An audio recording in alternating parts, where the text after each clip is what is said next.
Kapan mempelai-pelai yang diambil dari antara kita? Ketika Jumat Agung yang kita peringati pada waktu Jumat Agung. Tidak ada Yesus. Bahkan di gereja Katolik saja yang salibnya itu ada Yesusnya, ada korpusnya. Itu ketika Jumat Agung ditutup korpus. Tidak ada. Mempelai pria tidak bersama dengan kita. Gereja itu mempelai pria, mempelai wanita, mempelai perempuan Kristus. Tidak ada bersama dengan gereja. Mempelai pria hilang, diambil, diculik. Tidak ada. Itu alasan kenapa gereja bikin perjamuan pada waktu Paskah. Lalu bisa juga mengumpulkan puasa besar ya. Jadi ada orang yang berpuasa biasanya Rabu dan Jumat. Jumat selama Prapaskah itu Rabu dan Jumat karena Kristus mati. Rabu karena Yudas bersepakat dengan imam-imam kepala untuk menangkap gurunya, menjual dengan uang. Tapi kalau Jumat Agung ada puasa istimewa, Jumat, Sabtu berpuasa 2 hari non-stop, lalu besok Paskah kita buka puasa, kita makan, haleluya dan sebagainya.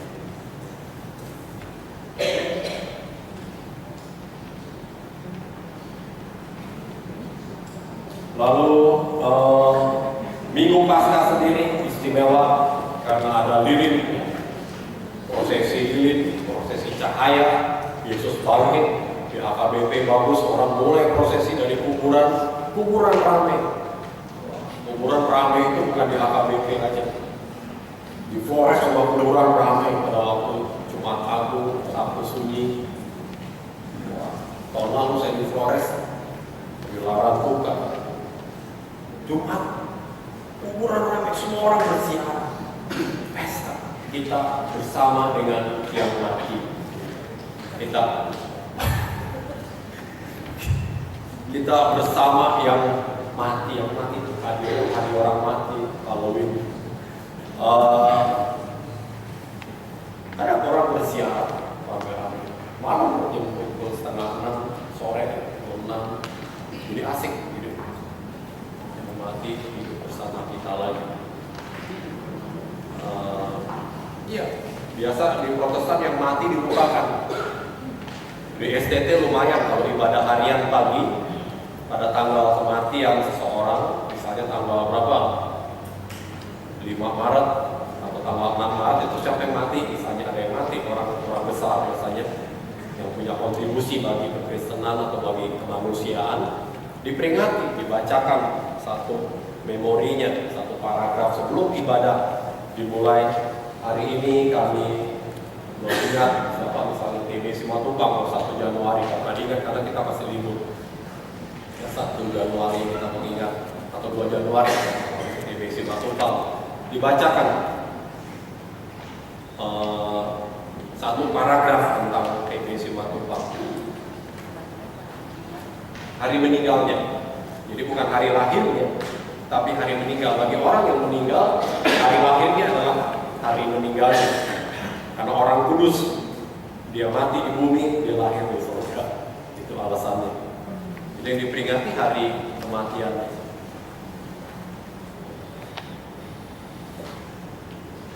Jadi orang tidak lewat sesudah kematiannya, orang masih dikenang sekalipun dia sudah mati. Minggu Paskah ramai, lalu minggu Paskah sampai Yesus naik ke sorga. Sesudah Yesus naik ke sorga ada novena, yang nove artinya 9 malam, 10 hari sebelum Pentakosta, murid-murid berkumpul berdoa di ruang atas di Yerusalem sampai datangnya Roh Kudus. Novena, nokta itu malam, 9 malam. Ada banyak gereja yang bikin doa sebelum Pentakosta 9 malam misalnya ya. Lalu Pentakosta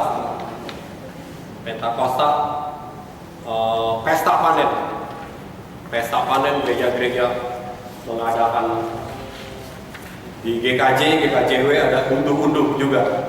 memeriahkan pesta panen, tapi sebelum unduh-unduh kan ada orang yang mempersembahkan hasil bumi, ya, hasil tanaman itu ke gereja, dibawa dulu ke gereja. Ada gambar-gambar itu.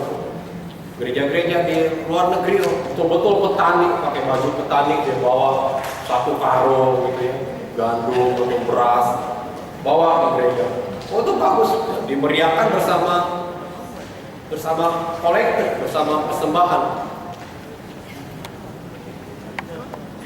Dimeriahkan itu dengan prosesi yang besar, orang membawa hasil bumi, jagung, beras, pisang, kambing, onta, motor, iPad, HP, televisi, kulkas. Kalau mereka kota kan belikannya motor, jangan berikan jago ya. Ya, semuanya mereka bawa sebagai persembahan di gereja. Setelah itu di GKJ itu ada unduh-unduh gitu, lelang hasilnya untuk gereja. Maka selesailah masa raya Paskah yang panjang itu 100 hari. Dengan mengikuti dan memahami tahun liturgi, kita dapat menghayati persiaratan batin umat Kristen sepanjang mulai tahun ini. Jadi masa raya Paskah adalah sebuah persiaran. Ya, apa artinya siaran? Siaran itu kita kembali ke sumber, lalu mengulang berprosesi. Indonesia-nya ada siaran. Napak tilas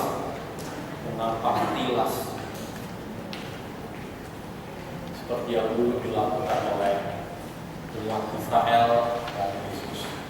Demikian saudara-saudara, apakah ada yang bicara sampai di sini? Ya, Bu. Sabtu Sunyi. Ya, Sabtu Sunyi itu dikenalnya dengan istilah aliturgi. Jadi tidak ada liturgi sebetulnya, hanya tidak ada orang yang memimpin ibadah, tetapi gereja tetap dibuka untuk orang berdoa. Kalau memang sunyi, Yesus dimakam di kuburan, kita hanya menanti kuburan bersama dengan Kristus sampai Kristus bangkit. Tidak ada kegiatan apapun. Jadi gereja bisa mengatur itu. Bagaimana kalau orang mau mendekor ruangan untuk Paskah, jangan ribut, ada jamnya. Lalu di luar jam itu orang bisa berdoa, bisa duduk, gereja mendekor saja. Mungkin ada juga yang main musik pelan-pelan, lembut-lembut, sekali-sekali nggak sepanjang hari itu. Lilin tetap menyala kecil satu sebagai membantu suasana doa. Misalnya kalau tidak ada lilin, oke juga ada lilin, tapi tidak usah menyala. Kristus nanti bisa juga ya. Bagus tapi ada lilin sebagai pusat konsentrasi orang berdoa. Sekali-sekali boleh melantunkan mazmur, tapi nggak usah ada ibadah resmi, ibadah khusus. Di rumah juga boleh, tapi di rumah bisa bagaimana kan kita?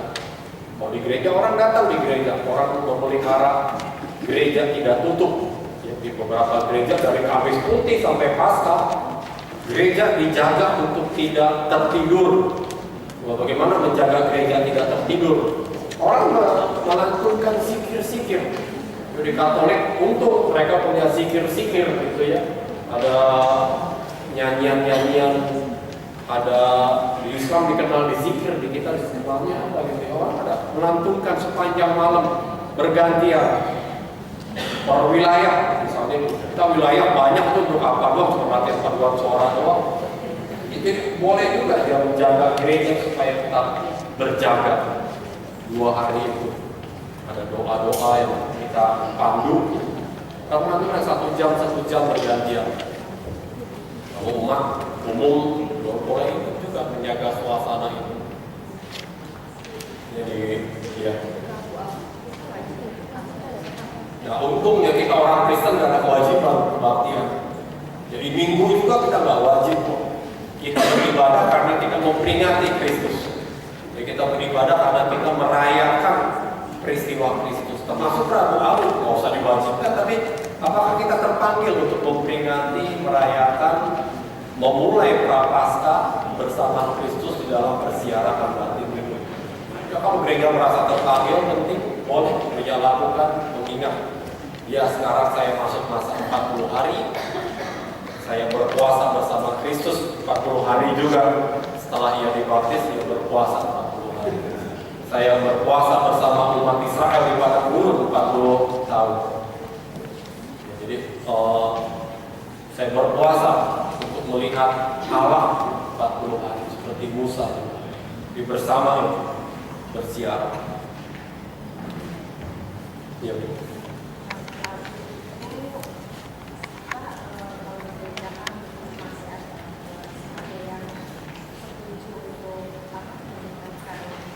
Kamu? Iya. Bisa dikasih mic ya? Ya, jadi kalau di Turki itu mudah ya, memahami liturgi itu isinya dulu baru ada judulnya. Di Turki di mana-mana, kenapa disebut doa Bapa Kami? Karena mulai dengan kalimat Bapa Kami yang di sorga. Jadi nama doanya adalah doa Bapa Kami. Yesus gak kasih nama, gak kasih judul, ya kasih judul orang gereja kemudian. Rabu juga begitu, dulu tidak ada nama Rabu Abu karena hanya hari Rabu di abad keempat orang memulai 40 hari Prapaskah itu. Tidak ada abu. Kemudian orang di rumah mulai memoleskan abu di rumah, lalu datang ke gereja dengan abu. Oh bagus juga ya, ada abunya. Kenapa ada abu? Baru muncul spiritualitas atau pemaknaan tentang abu. Iya kan, kita kalau ngaku dosa, taburkan abu di kepala, mati di dalam dosa dan sebagainya. Lalu muncul pengajaran tentang abu. Baru di abad ke-11, bayangkan dari abad ke-4, baru di abad ke-11 gereja resmi bilang ini hari Rabu abu. Karena ada abunya, sudah ada dulu abunya, baru disebut Rabu abu. Jadi liturgi selalu gitu. Isinya dulu baru judulnya. Jangan bilang judulnya foto kalau isinya tidak ada kata-kata dalam nama, karena arti foto adalah dalam nama. Jadi foto nggak ada, gereja Katolik nggak kenal foto. Terminologi internasional liturgi tidak ada kata foto. Buka kamus nggak ada kata foto. Cuma di Indonesia karena. Tapi ada dalam nama, karena dalam foto itu diucapkan dalam nama Bapa dan Anak. Ucapkanlah dalam nama. Orang sebutnya gitu. Jadi, ibadah itu selalu isinya dulu baru judulnya. Isinya dulu. Jadi Rabu abu yang mesti ada abunya. Kalau nggak ada abu disebut aja Rabu. Walaupun pengolesan abu di dalam ruang ibadah tidak diharuskan.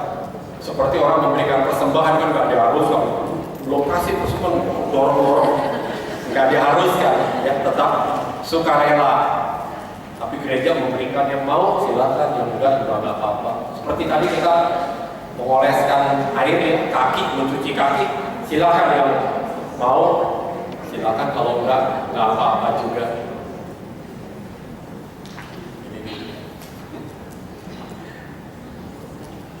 Jangan dipaksa asal nggak menggabung ya. Kalau sinode GKI boleh karena Rabu abu disebutnya. Ya.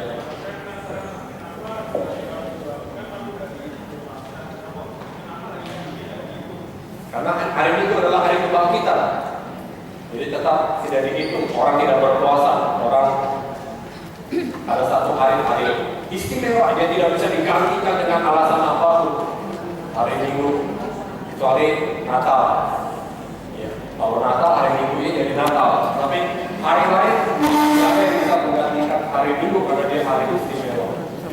Hari nomor 1, hari prima dalam tradisi Kristen. Jadi nggak bisa. Jadi prapaskahnya dihitung tanpa orang berpuasa juga nggak di hari Minggu. Kristus bangkit. Minggu artinya Tuhan yang bangkit.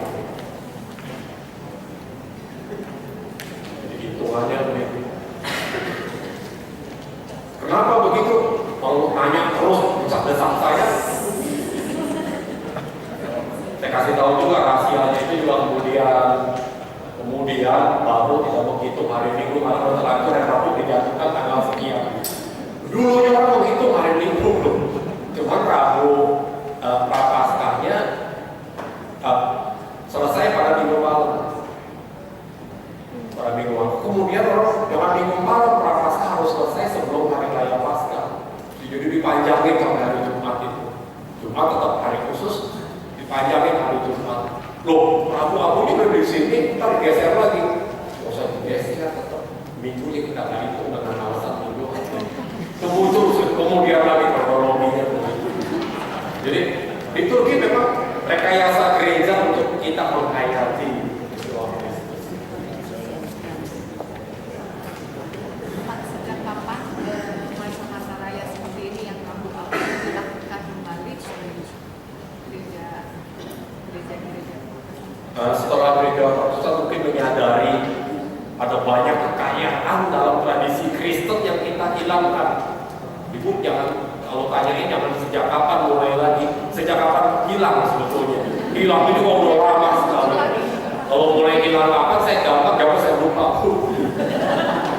Hilangnya lama. Jadi sejak zaman sebelum reformasi orang sudah tidak begitu peduli dengan hal itu. Sebelum reformasi mungkin orang Katolik juga dulu nggak bikin begitu. Kemudian muncul ada semangat gerakan liturgis dari tradisi-tradisi sejarah. Oh, ternyata kita punya tradisi. Masa raya Paskah, leksionari, sistem pembacaan Alkitab, terkurikulum, ada Rabu Apel, ada puasa, ada zikir, ada kiblat, ada tradisi Kristen, punya itu semua jauh hari sebelum kita kenal Islam, jauh hari sebelum kita pisah dengan Katolik. Jadi sebetulnya itu milik kita juga kan. Orang mulai sadar di abad 20 ini berangsur-angsur orang mulai perhatikan akhir abad 20 masa raya Paskah mulai marak. Ya. Menjelang abad 21 itu tahun 99 atau 2000 mulai masuk 2001. 2001 ya. Orang mulai merapikan lagi masa raya Paskah dengan puasa, dengan Rabu-Rabu. Jadi berangsur-angsur pelan. Dan juga masuk sekaligus Indonesia pelan-pelan. Tapi dari Pook dulu ya, gereja Pook dulu yang bikin-bikin kayak begitu ya, lebih agak bebas ya. Kemudian PPIB ikut-ikut, kemudian GKI baru ikut. Sekarang GKI banyak orang GKI juga di sini. Oh rame ya Rabu-Rabu. Jadi berangsur-angsur. Mulai sekarang. Ya Pak. Saya menjadi mic dari pemukti sebelah saya. Oh ya. Ada suaranya katanya coba. Iya. Melanjutkan pertanyaan dari sayap kiri. Iya. Mengenai hitungan 40 hari itu. Jadi minggunya kan enggak gitu. Jadi dia punya pertanyaan begitu. Kalau begitu puasa yang 40 hari, kalau hari Minggu puasanya jadi nggak usah puasa nggak apa-apa ya. Saya jawab, ya sunnah kali dari tadi nggak ada yang wajib. Nah, mungkin bisa dijawab atau belum? Iya. Umumnya orang berpuasa adalah tiap hari, tapi Jumat atau Rabu atau dua-duanya. Jumat atau Rabu atau dua-duanya. Ada Jumat Kristus sengsara wafat, Rabu karena Yudas bersepakat menjual gurunya. Kok tahu hari Rabu? Ya nggak tahu, saya Rabu cuma di Alkitab. Kalau kita baca Alkitab dia sepakat, besoknya Yesus ditangkap. Si Jumat udah mati, udah harusnya rebok gitu. Bisa-bisaan gereja juga kemudian hari bikin Rabu. Sebetulnya ceritanya dulu ya gereja nggak mau sama dengan orang Yahudi aja. Dia mau beda karena orang Yahudi sudah berpuasa Senin dan Kamis, tapi kamu orang Kristen yang mengenal Kristus jangan seperti kebiasaan lama, maka berpuasalah di hari yang lain yang terikat pada hari-hari tertentu. Itu ajaran Bapak gereja saja. Jadi dibuat aja. Kenapa Jumat Yesus mati kan 3 hari bangkitnya gimana? Atau 3 hari bangkit? Kenapa Jumatnya dingin? Jumat harusnya kan Kamis. Matinya Kamis baru udah bangkitnya Minggu kan. Orang cari akal, nggak ketemu 3 hari, tetap 2 hari. Mau pakai sistem apa? Kenapa jatuhnya di Jumat bukan di Kamis Agungnya? Maka udah terlanjur dulu Jumat Agung itu muncul belakangan. Kamis putihnya lebih dulu. Jadi gereja bikin kemis putih dulu. Dulu Minggu dirayakan sebagai kematian dan kebangkitan Kristus. Lalu, enggak loh, kematiannya beda loh. Jadi kita geser. Wah nggak bisa digeser deh. Tetap akhirnya jatuhnya di Jumat. Makanya Jumat Agung itu abad ke-7. Kemis putih ada lebih dulu. Jadi ya rekayasa. Udah Jumat lah kalau kemang nggak Jumat. Jumat Agung baru. Dulu juga Prapaskah itu Rabu itu nggak ada. Sebetulnya juga Minggu itu, Minggu Prapaskah 1 itu yang bukan Prapaskah 1 yang 7 Prapaskah, tapi yang 6 Prapaskah itu yang berpuasa. Kemudian hitungnya mundur 4 hari jatuhnya hari Rabu. Jadi macam-macam dalam tradisi itu juga berbeda-beda. Nggak berpuasa, jadi Minggu memang nggak berpuasa dalam biara-biara. Orang tidak bicara, puasa bicara. Tapi hari Minggu orang berbicara, saling sapa. Enggak, yang umat juga yang biara, dia nggak banyak berbicara. Tapi kalau Minggu boleh orang ngobrol. Ya. Tadi tanda sudah selesai. Oh masih 30 menit lagi. Ya. Dari mana Pak? Oh ya.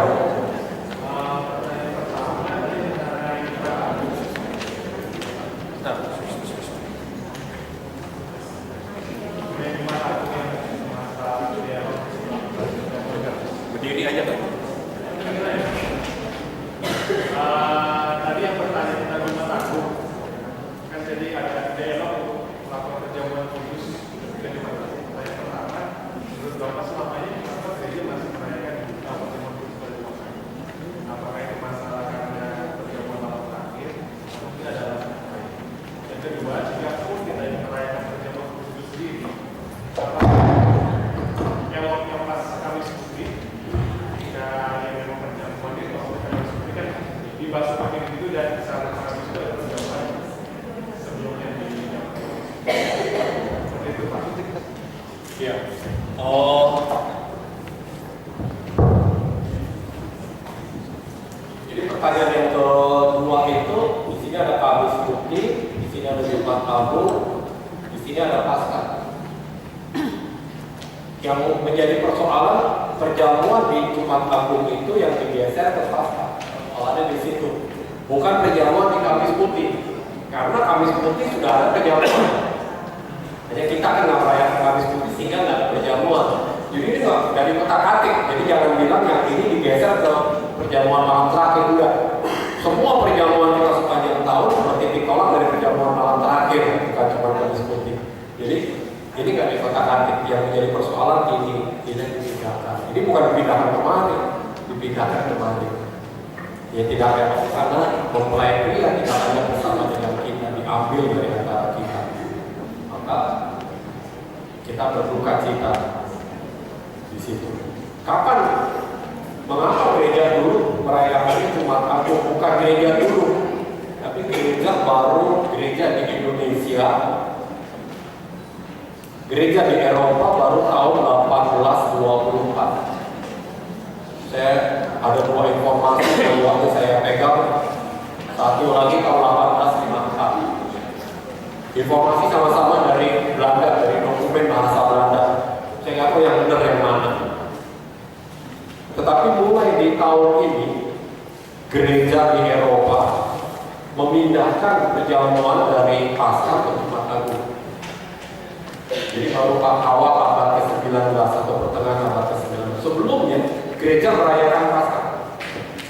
Seperti Calvin misalnya, ajaran Calvin didesak oleh Dewan Kota Jenewa tidak bisa mengubah Paskah. Lalu Dewan Kota Jenewa menetapkan sudah kamu tetap merayakan perjamuan pada 4 kali setahun, yaitu Paskah,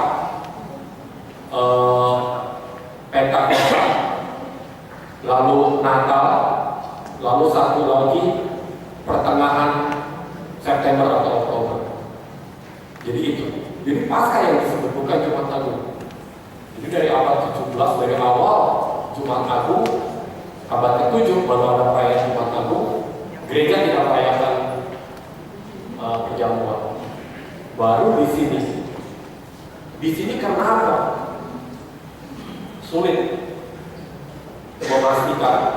Tetapi yang paling jelas adalah di abad ke-18, jadi sebelumnya, itu ada pemahaman rasionalisme di Eropa. Ya, pemikir-pemikir itu lalu orang harus berpikir rasionalisme. Mana lebih rasional? Akhirnya berdampak kepada gereja juga, kepada liturgi juga. Mana lebih rasional? Kebangkitan atau kematian?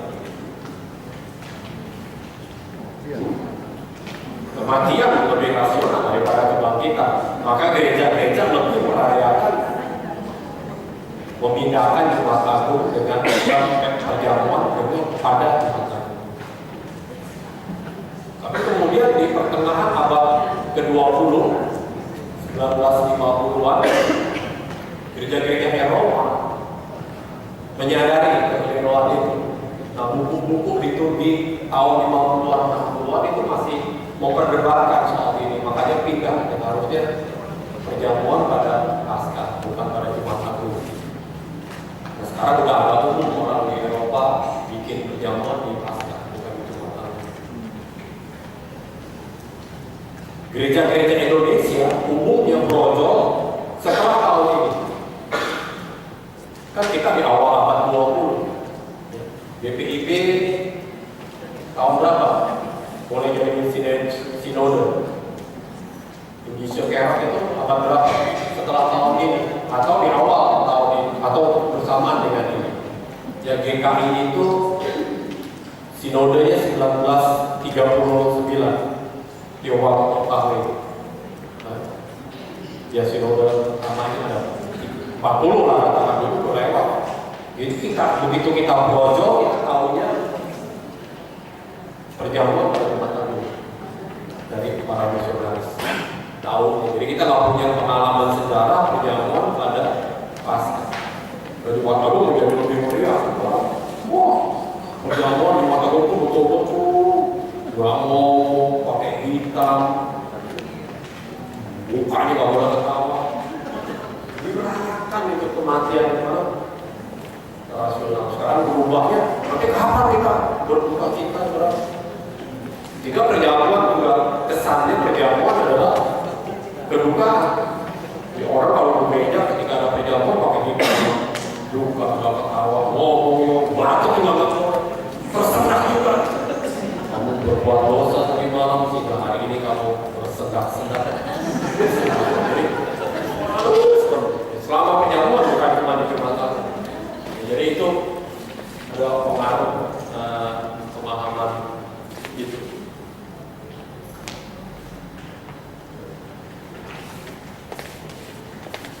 Di Katolik ada perjamuan pada Jumat Agung, tetapi mereka nggak sebut sakramen.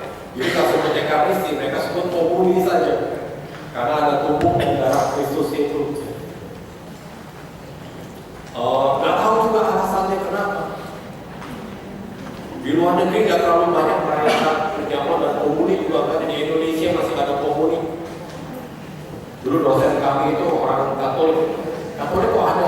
Ya sebetulnya juga nggak semua orang setuju dengan itu. Ya, tapi apa boleh buat bikin juga untuk makanya sebetulnya komuni bukan sakramen.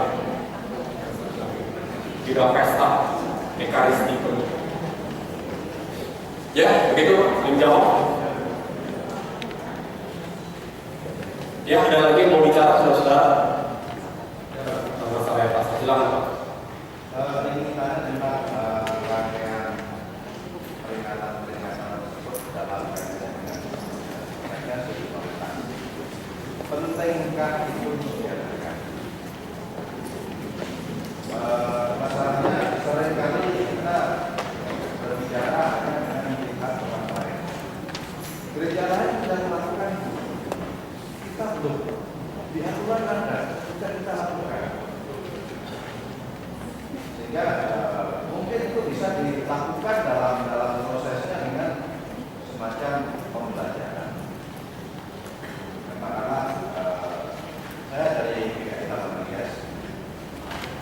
belum pernah melakukan rabu. Jadi mohon masukan dari teman-teman. Kira-kira dalam proses pembelajaran itu apa yang harus sebaiknya dilakukan. Kemudian dalam konteks itu juga saya ingin bertanya, pantaskah kalau di dalam untuk di prapaskah satu kita masukkan muatan prapaskah? Terima kasih. Prapaskah 1 Ya. apa? Kita masukkan muatan prapaskah. Jadi kita tidak mengerjakan prapaskah. Jangan orang melalui proses pembelajaran akan memasukkan rangkaian prapaskah itu dalam prapaskah. Oh iya. Ya, ya sebetulnya nggak ngikutin orang lain.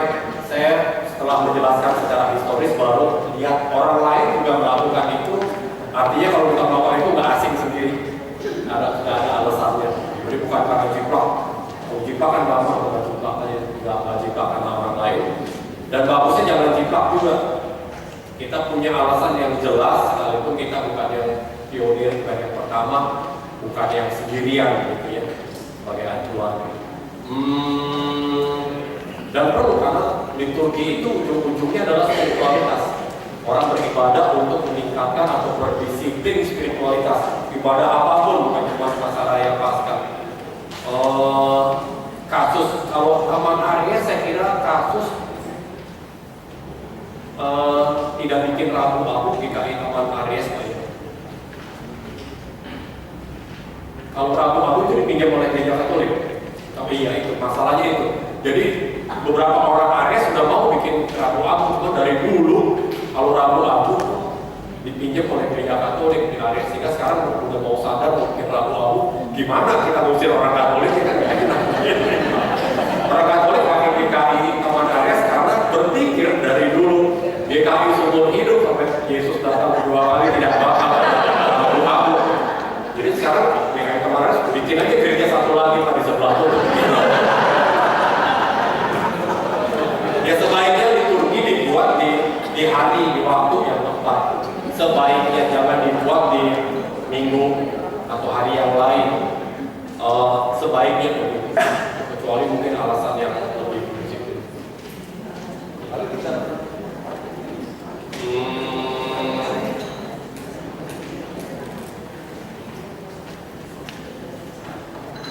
agak berantakan ya. Agak berantakan ya. Susah lah dibilang misalnya seperti saya di pantai pakai jaket gitu. Ya nggak ada melarang, nggak ada yang menyalahkan sih, cuma rasanya kok nggak normal. dan pengalaman dia dalam seperti ini, kita ada tambahan liturgi perjamuan. Apakah ini bisa seperti itu? Ya kalau perjamuan sebetulnya inti dari ibadah. Beda dengan abu. Kalau abu orang konotasinya ke abu-abu. Ya, sudah dapat kode, selesai. Mari saudara kita buka puasa. Ya, silakan.